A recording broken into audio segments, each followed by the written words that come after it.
پښتو فلمونو کې فحاشي، نشې، چرس، شراب او د ټوپکو تماچو کلچر دی او د پښتنو خویندو میندو بېعزتي ده چې د ماشومانو په ذهنونو کې لکه د زهرو خورېږي او ټولې دنیا ته د پښتون کام غلط تصویر ښایي. د دې ناسور د روکتام دپاره مخکې د نیشنل پارټۍ حکومت هم ډېرې منډې ترړې وهلې وې. څنګه چې د نیشنل حکومت په دې سنسر بورډ جوړولو کې ناکامه شوی نو هماغسې تحریک انصاف هم خپل 15 کاله تېر کړل خو تر ننه پورې سنسر بورډ جوړ نه کړی شو. په دې سلسله کې موږ د خیبر پښتونخوا سپیکر جناب اسد کیسر صاحب سره د 15 کالو داسې میټینګونه کوو او دغه سوال مینت ورته کوو چې دا سنسر بورډ جوړ کړي ځکه چې دا د ټولو پښتنو مسله ده. په دسمبر 2015 کې د سنسر بورډ قانوني مسوده تیاره کړې شوه چې په هغې کې د اسلام د دایرې نه بهر غیر اخلاقي فلمونو پیش کولو اجازت نه وي خو هغه مسوده هم صرف په کاغذونو کې بند پاتې شوه او هیڅ قسم عملي کار پرې ونه کړی شو.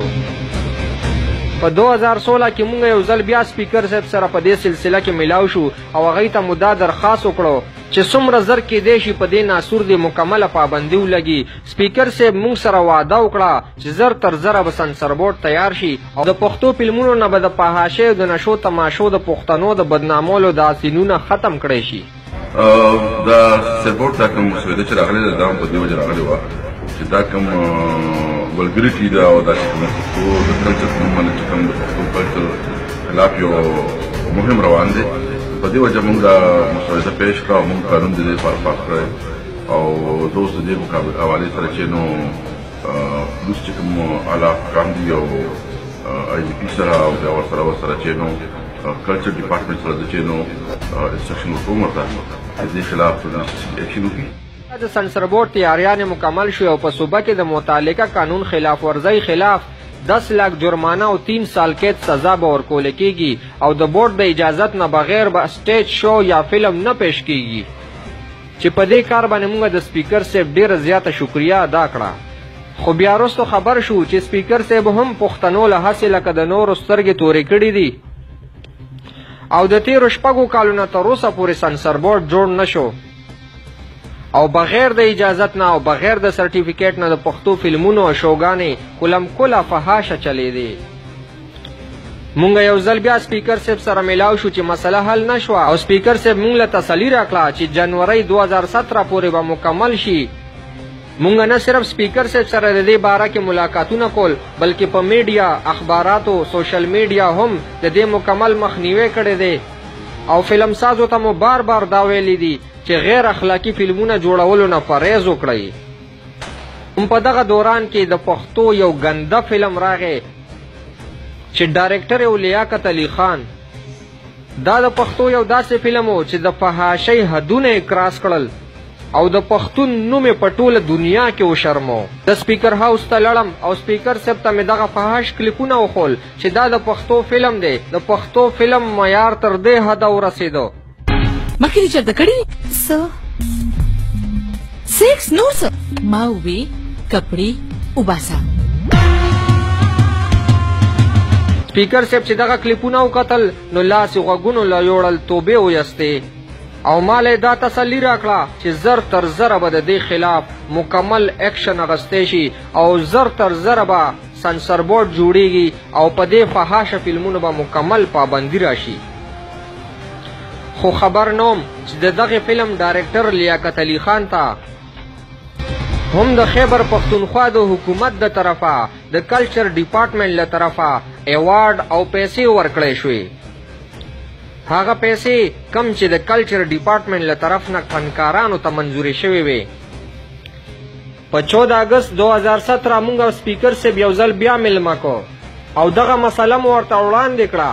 سپیکر صاحب یو ځل بیا موږ سره پخه واده وکړه چې دا ځل به نه خط کېږي، خامخا به سنسر بورډ جوړیږي او د دغه خلکو خلاف په مکمل اکشن اخیستی شي. دا کوم چې سی ډي ډرامې کېږي او د پښتو دا ولګریټي کېږي په دې موږ سره چې باقاعده ایکټ راغلی دی هغه موږ لیګل اوپینین دپاره هم لیږلی دی. انشاءالله تعالی موږ ډېر زر چې دی نو هغه فلمونه هغه ډرامې چې کوم هغه د پښتو د ادب په نوم باندې بېحیایي پیلاوي د هغې خلاف انشاءالله تعالی موږ قانون پاس کوو او دغه څیز به انشاءالله تعالی موږ بیان کوو. دا زما تاسو سره وعده ده چې دا به د خلکو انشاءالله تعالی. پښتو فلمونو کې فحاشي ورځ تر ورځه زیاتېده او بغیر د اجازت نه او بغیر د سرټیفیکیټ نه د پښتو فلمونو او شوګانې کلم کله فحاشه چلیدې. مونږ یو ځل بیا سپیکر صاحب راوغوښتو او په چغو چغو مې ورته دا وویل چې دا د ټولو پښتنو د ټول نه غټه مسله ده، دا مسله حل کوي چې د ټول خیبر پښتونخوا مسله ده، د ټولو پښتنو مسله ده چې د پښتو فلمونو ډرامو نه دا فحاشي ختمه شي. د پښتو فلمونو ډرامو کې چې کومه بېعزتي د پښتنو کېږي دا دې ختمه شي.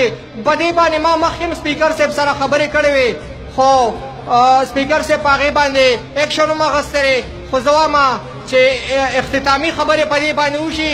څو ځله دا بیانونه هم رالل چې سنسر بورډ دا دې جوړېږي او دغه دې جوړېږي، خو د 2015 نه واخلې 16 باندې مې یو بیان راغلی دی، 2017 کې هم بیان راغلی دی په اخبارونو کې، خو تر ننه پورې سنسر بورډ جوړ نه شو.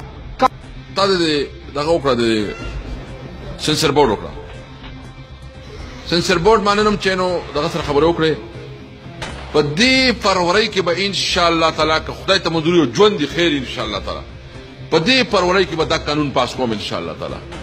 هغې کې چې لږ چې پرابلم وو څه مسایل وي هغه مونږ حل کړي او مونږ ته اسمبلۍ ته بیا بل راغی.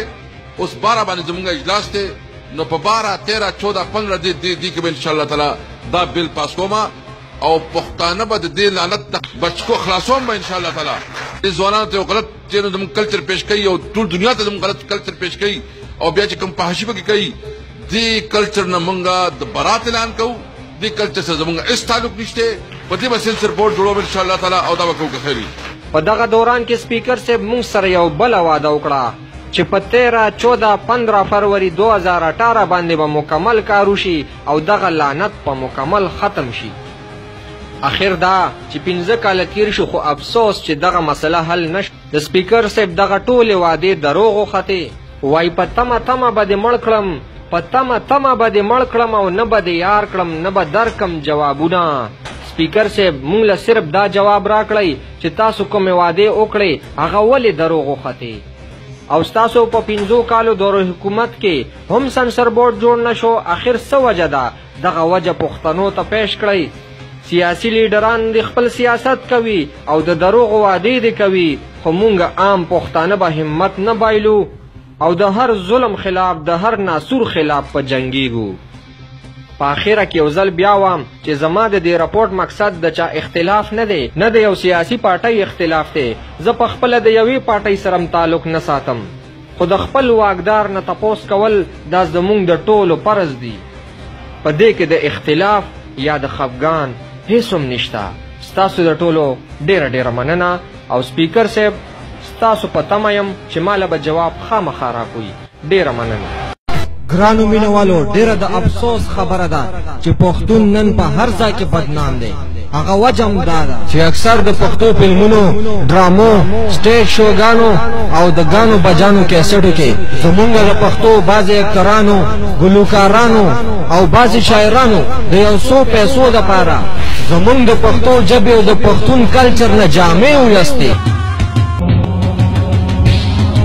زوام کدی سر پنجابیانی گډیږي او کدی سر انګریزانی گډیږي. ویل خو سر پښتو شي کنه، ډبینګ خو سر په پښتو کې کیږي، جوړوي خو پښتانه کنه، ډایرکټران او ایډیټران خو پښتانه دي کنه. مخکې دې چرته کړي سیکس نور ما وی کپڑی وباسا ساده ببل دی، سیکسی نه دی. دومره بېهوده او فحش ډایلاګ خو د انډیا په فلمونو او د انګریزانو په فلمونو کې هم نه، څنګه چې په دې پښتو فلمونو کې دي. کلا وړم دي، څوک تپوس کولو والا هم نشته.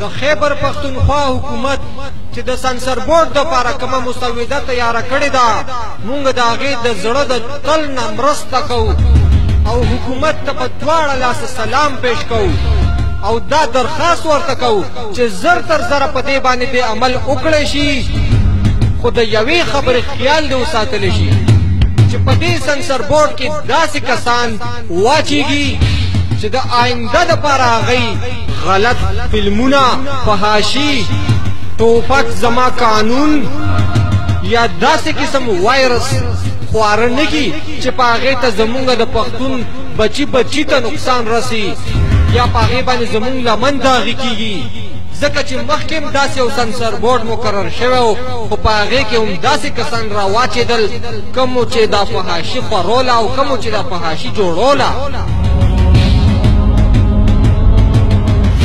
او دام په تاریخ کې په اول ځل شو چې د حکومت د طرف نه فنکارانو ته څه ګفټونه او پیسې ورکړی شوې خو فنکارانو لم پکار دي چې د خپل کلچر او د پښتون قوم خیال وساتي او داسې کردار ادا کړي چې په هغې کې د وطن مینه او محبت او یو حقیقت وي صابر سے وای بیکور شي چې څوک په بې درکو پسې ګرځي بیکور شي چې څوک په بې درکو پسې ګرځي او درانه خلک سپکېږي چې په سپکو پسې ګرځي نو زما د قام د کمې بدبختۍ به درته وایم خو چې څوک را ظلمي کېږي په ټوپکو پسې ګرځي او د زرکو د کنترو ښکار د نورو مشغله شوه او زما د قام ښکاري په توت خوارکو پسې ګرځي او په اخره کې زه د خپل خیبر پختونخوا حکومت ته جناب اسد قیصر سے تا جناب پرویز خټک سے تا او ګران عمران خان سے تا دا درخواست کوم منت ورته کوم زاری ورته کوم چې د خدای د پاره زمونږ د پښتو بچ کړي فحاشۍ په دې ویډیوګانو باندې څه پابندي ولګوئ د پښتو دا ویډیوګانې د موبایلو په ذریعه د سیډیګانو په ذریعه زمونږ کورونو ته راځي او زمونږ د کور ماحول خرابوي او د پښتون کلچر خرابوي د پښتون غندون بدناموي پښتون خو یو غیرتی قوم دی پښتون په خپل وطن او په خپل خاوره باندې ننګ کوي پښتون د بل عزت خپل عزت ګڼي جمال خان پښتونو دریا خان پښتونو گجو خان پښتونو باچا خان پښتونو کیپټن کرنل شیر خان پښتونو د دنیا نور غرغټ پښتانه تیر شوي دي چې دا هغې د لاسه مونږ اوچت سترګې ګرځو او هغې زمونږ د ملک نوم روښانه کړی دی زمونږ د پښتنو نوم یې روښانه کړی دی ګرانو قدرمندو پښتنو وروڼو د چا خاطر دروند شوی بخښنه ترې نه غواړم ډېره مننه